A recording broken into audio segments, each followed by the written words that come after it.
هو الذی یسیرکم فی البر والبحر، وہی ہے جو تمہیں سیر کرواتا ہے خشکیوں میں بھی اور سمندروں میں بھی۔ ظاہر ہے کہ یہ اللہ تعالیٰ کا ایک فزیکل فینومینا آف نیچر ہے کہ آپ ٹریولنگ کر رہے ہیں۔ اگر اللہ تعالیٰ گھوڑوں کو، خچروں کو، گدھوں کو، جانوروں کو، اونٹوں کو مسخر نہ کرتا انسان کے لیے، کہ ایک چھوٹا سا بچہ بھی آپ دیکھیں، اتنا بڑا اونٹ ہے، اس کی نکیل اس نے پکڑی ہوتی ہے، وہ پیچھے چل رہا ہوتا ہے، بچہ کیا، بچے کا ابا بھی شاید کوئی نہیں اس کے مقابلے پہ، لیکن اللہ نے مسخر کر دیا ہے۔ اوبیڈینسی ہے ان کے اندر، گھوڑوں میں اوبیڈینسی ہے، تو یہ اللہ نے مسخر کیے ہیں۔ پھر ان کو اللہ تعالیٰ نے طاقت دی ہے کہ وہ اپنا بوجھ اٹھا کے آپ کو بھی اٹھا کے چل سکتے ہیں۔ پھر ریگستانی سفر میں اونٹ 1 مہینے تک بغیر پانی پیے بھی چل سکتا ہے، اتنی اللہ تعالیٰ نے اسے طاقت دی ہے۔ تو یہ اللہ ہی سیر کروا رہا ہے نا خشکیوں میں۔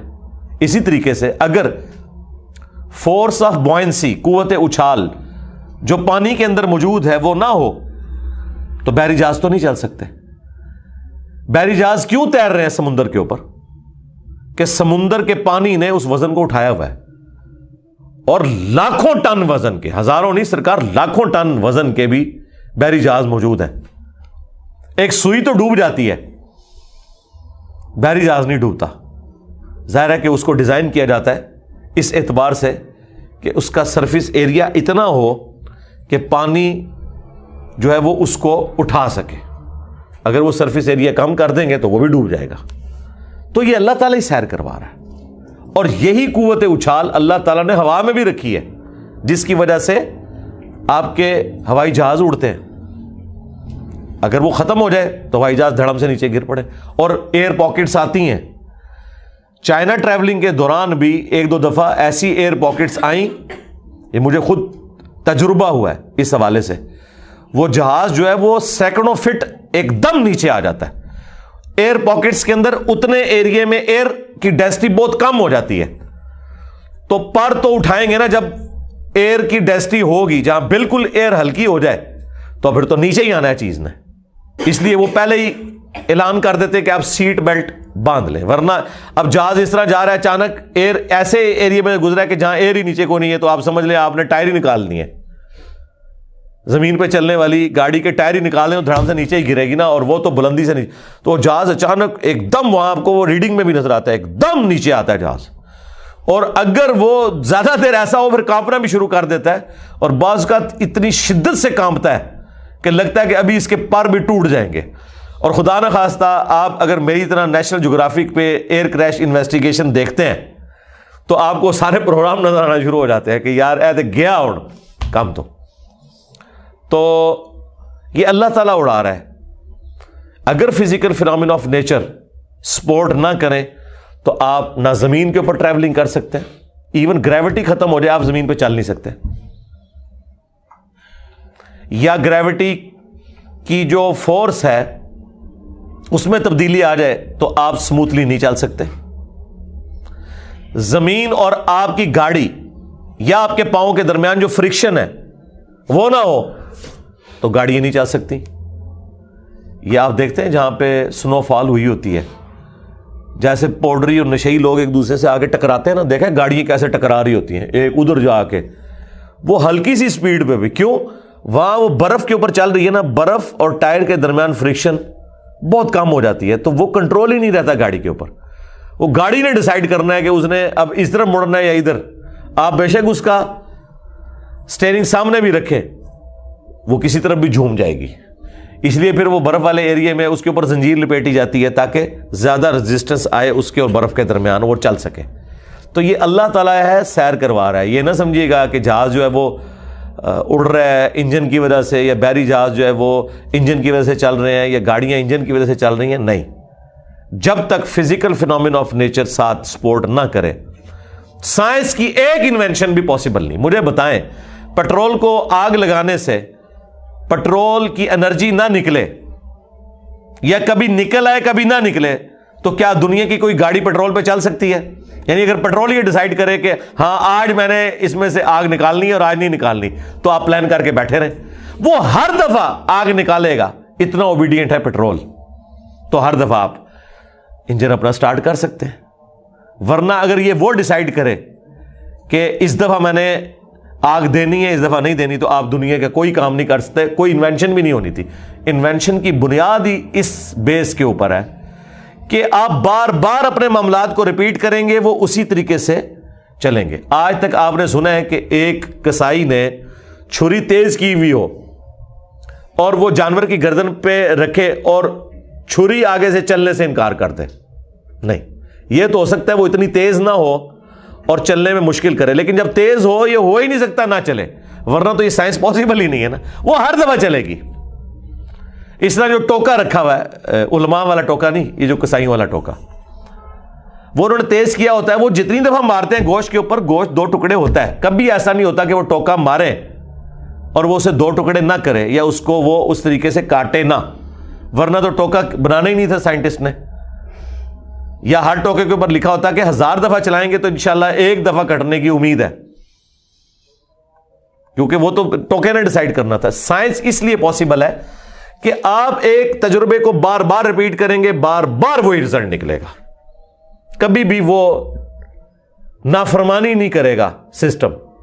یہ وہ چیز ہے جس کو اللہ تعالیٰ نے فرمایا کہ ہم نے زمین و آسمان کو مسخر کر دیا ہے تمہارے لیے۔ یہ ہمیشہ ہوگا کہ جب بادل پانی اٹھا کے آئیں گے، آپس میں ٹکرائیں گے تو بارش ہوگی۔ یہ اللہ نے فزیکل فینومینا آف نیچر رکھ دیا، اور یہ اللہ نے فزیکل فینومینا آف نیچر رکھ دیا ہے کہ زمین میں آپ جب بیج بوئیں گے، اس پہ پانی ڈالیں گے تو کھیتی نکلنی ہے۔ اگر مجھے بتائیں کھیتی خود ڈیسائیڈ کرے نکلنے کے اعتبار سے، سب کچھ آپ نے ڈالا اور کھیتی نہیں نکل رہی، تو پھر کبھی بھی کوئی کسان محنت نہ کرتا، وہ کہتا یار پچھلی بار بھی کسی نکلیا تھا کچھ بھی نہیں، چھوڑو دفع کرو۔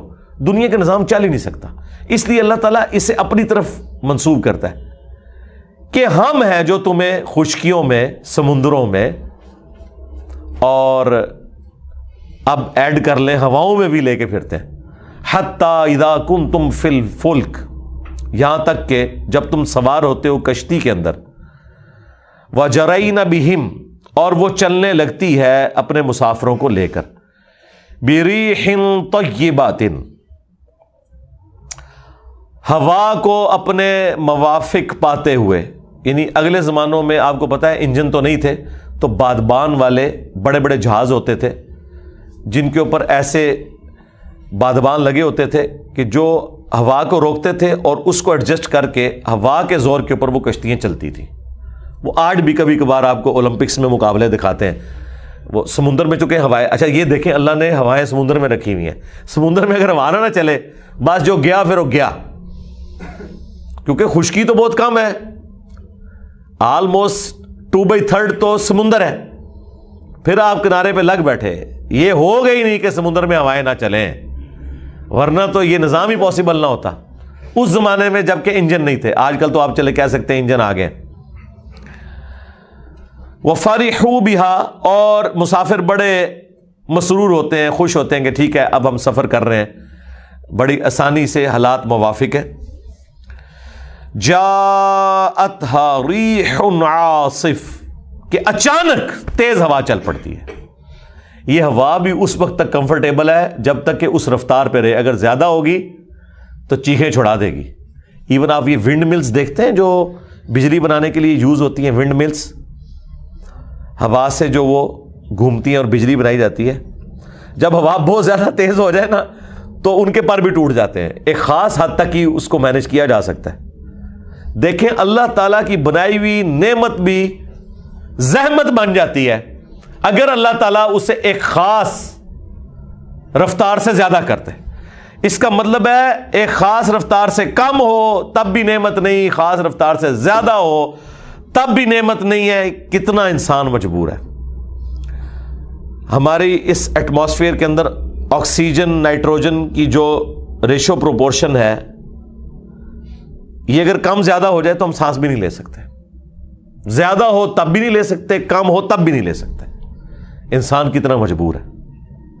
اچانک ہوا چل پڑتی ہے، وَجَاءَهُمُ الْمَوْجُ مِنْ كُلِّ مَكَانٍ، اور ہوا کے چلنے کی وجہ سے ہر طرف سے بڑی بڑی موجیں آ جاتی ہیں، گھیر لیتی ہیں اس پورے سسٹم کو۔ اچھا وہ جب ہوا سمندر میں تیز رفتاری سے چلتی ہے نا تو وہ اپنے ساتھ پانی کو چلاتی ہے۔ زمین میں کیا ہوتا ہے، ریگستان کو چلاتی ہے، پورے پورے ریگستان کے پہاڑ شفٹ ہو جاتے ہیں ایک جگہ سے دوسری جگہ، پورے ریت کے ٹیلے شفٹ ہو جاتے ہیں، مٹی کے طوفان آتے ہیں، اور امریکہ میں تو آپ پتہ ہے ٹورنیڈوز چلتے ہیں، پوری آبادیاں ختم کر دیتے ہیں۔ وہ جو مکان ان کی لپیٹ میں آتا ہے، وہ زیادہ تر تو مکان وہ لکڑی کے بنے ہوتے ہیں، وہ ایسے لپیٹ کے تو پرے پھینکتے ہیں۔ اب یہی ہوا جب سمندر میں چلے گی تو سمندر کے پانی کو چلائے گی، اتنے بڑے بھنور بنیں گے، ان کے اندر پھر کشتیاں پھنس کے ڈوب جاتی ہیں، اور بڑی بڑی موجیں آ کے ہر طرف سے گھیر لیتی ہیں۔ وَظَنُّوا أَنَّهُمْ أُحِيطَ بِهِمْ، اور بس پھر اب مسافر خیال کرتے ہیں لو جی مارے گئے، گر گئے اس کے اندر۔ دعوا اللہ مخلصین لہ الدین، تو اس لمحے میں وہ پکارتے ہیں اللہ تعالیٰ کو خالصتاً، اپنے دین کو اس کے لیے خالص کرتے ہوئے ایک اللہ کو پکارتے ہیں۔ کون؟ مشرک بھی۔ اس وقت لات، منات، عزا، یہ سارے بت بھی ان سے جاتے رہتے ہیں، اکیلے اللہ کو پکارتے ہیں، اور کیا کہتے ہیں؟ لَإِنْ أَنْجَيْتَنَا مِنْ هَذِهِ، کہ اگر تو نے ہمیں بچا لیا اس مصیبت سے، اس طوفان سے، لَنَكُونَنَّ مِنَ الشَّاكِرِينَ، تو ہم یقیناً تیرے شکر گزار بندے بن جائیں گے۔ بس ایک چانس اللہ تعالیٰ دے دے ہمیں۔ اور وہاں پہ دوسری ہستیاں ان سے جاتی رہتی ہیں، وہ آگے ذکر آ جائے گا، یا اللہ ایک دفعہ ہمیں بچا لے، ہم تیرے شکر گزار بندے بنیں گے۔ شکر گزاری کیا ہے؟ کہ ایک اللہ کے ماننے والے بن جاؤ۔ توحید سے بڑی کوئی شکر گزاری نہیں ہے کہ اس اللہ کو ہی اپنا معبود مانو، اسی کو مشکل کشا حاجت روا مانو، جس نے تمہیں یہ ساری نعمتیں دی ہیں، اور جب مصیبت میں گھرتے ہو، اسے پکارتے ہو، تو وہی مصیبت دور کرتا ہے، اور کوئی نہیں دور کر سکتا۔